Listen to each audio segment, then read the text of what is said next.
And here we are with the first redstone tutorial. I'm just gonna get started off. This is like super basic. You don't know anything about redstone. You hardly even know what it does. And this is gonna start with the basics, and as you can see over there, it gets a little bit more complicated. But here we go. This is a button. As you can see, it sends out a pulse for just a couple seconds, and then it stops. The lever stays on until you flip it back off. Now, you can connect redstone and all this wonderful stuff, but for things that are powered by redstone, piston, sticky piston, no block, dispenser, and the new redstone lamp, you can't have it like this. It has to be fully connected. It has to be a wire going straight to it. You can't be angled like that. See, like if I do it like this, they'll both go up.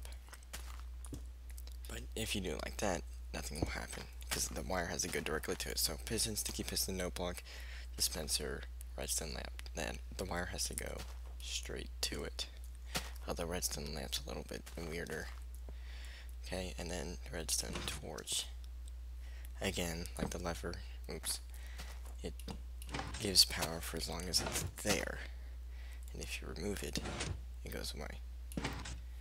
But you can inverse the signal, like make the torch turn off if it receives a signal, like say from another torch.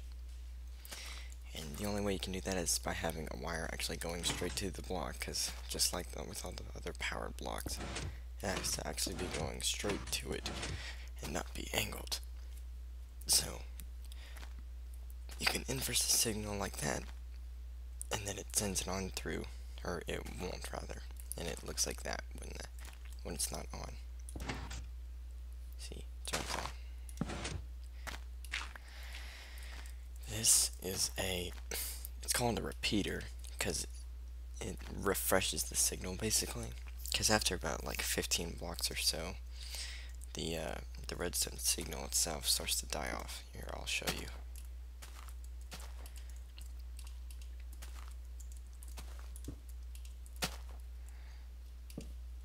As you can see, it starts to get darker.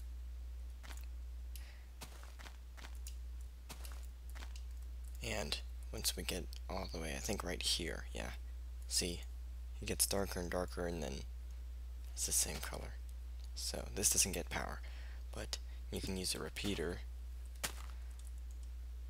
and it resends the signal again.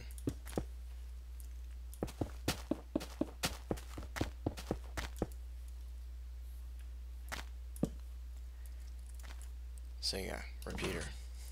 You can also change the delay that it has. You can't tell at first, but when it's like that, it has a 1 tick delay, and it's like just barely. Here, why don't we put a switch? You can tell just a little bit. There's just a little bit of delay between when this gets there and when this turns on, but you can change the delay. See, now there's a little more obvious. 3 ticks. 4 ticks.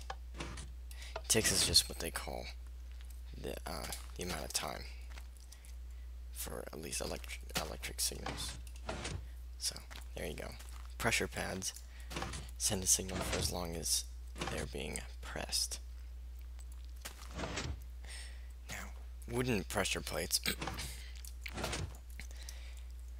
also work the same as being, you have to be pressed on them, but also they can be powered by the little mini blocks that drop, unlike the stone pressure plates, which don't. See, wooden, stone, that's the only difference. Okay, and we'll also show you that redstone repeaters will transmit a signal through a block. See, it goes right through it. So that's sort of like setting it up for how I do things in the no block stuff. This is I think it's called a NAND gate, because both of these switches have to be turned on in order for the signal to stop sending. Because whenever you turn this on, it turns this wire on, therefore turning this torch off. But since this one's still on, it still sends the signal. So both of them have to be turned on in order to inverse both of the torches, and therefore no signal will be sent. And you can do that sort of the same way with an AND gate, where both of these have to be on in order for this to go off, because it inverses it again, because this wire makes this torch turn off, therefore not sending a signal. But when I turn this on, torch inverses, but there's still power there. Turn both of them on, both of them are inversed, no power there, which makes this torch turn on, and therefore the piston has power.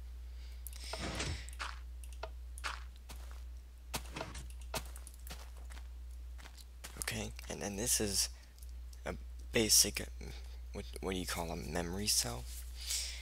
And it's called an RS NOR latch.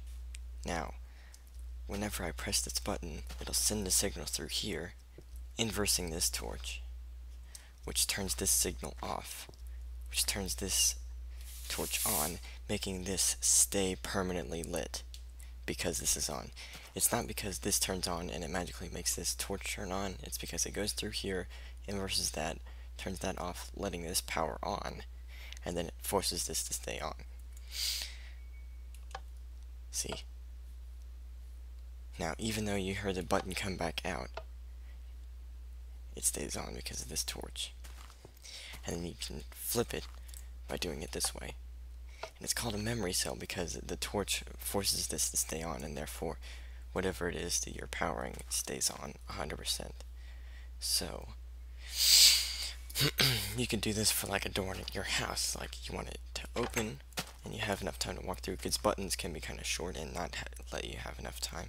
You press the button, you walk through the door, you come into your house and you shut it. Pretty simple, but obviously you'd have to have this a lot more compact and have walls around it, because you don't want to see that ugly redstone stuff. I don't think it's ugly, but other people do. And this is an OR gate. It really isn't. It's just, you can't really consider it a gate, because it's just, that's just how redstone works, really. If any of these are turned on, these get powered. Pretty kind of simple, actually. But yes, this is basic stuff. So as I fly over here to my nice, oh, also TNT can be powered just like these guys, but I wasn't going to show you because I didn't want everything to blow up. But yes, whenever you oops, see, that turns on. Dang it. Oh well. But whenever you flip that, neither of them turn on. Nothing. Not a glitch. Nothing will turn on unless it actually has a straight line to it. Same thing with TNT. It has to have it going directly to it, otherwise it won't work. See? Nothing. Now it lights up.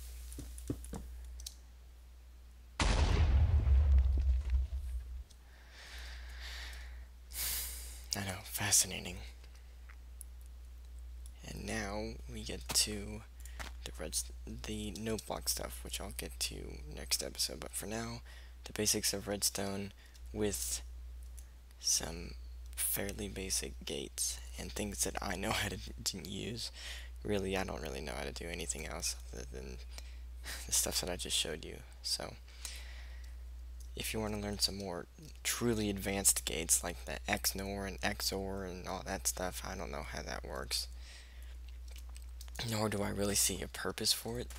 But I guess if you're trying to make like super complicated redstone device, you'll need to know that. But basically for what I'm showing you, this is all you'll really need to know that's even like remotely advanced. And then I'll also get on to the note blocks. As you can see, I'm in my little note block world with all my songs. So next episode will probably just be me making a song and more why everything works like that. Although I can't really see why it would work. I don't know, maybe in the other episodes I'll just do little cool devices. But I will start doing no block songs again. As you can see, I've already got this out, and I'll probably start recording as soon as this is done. So, more redstone devices, end of redstone tutorial 1.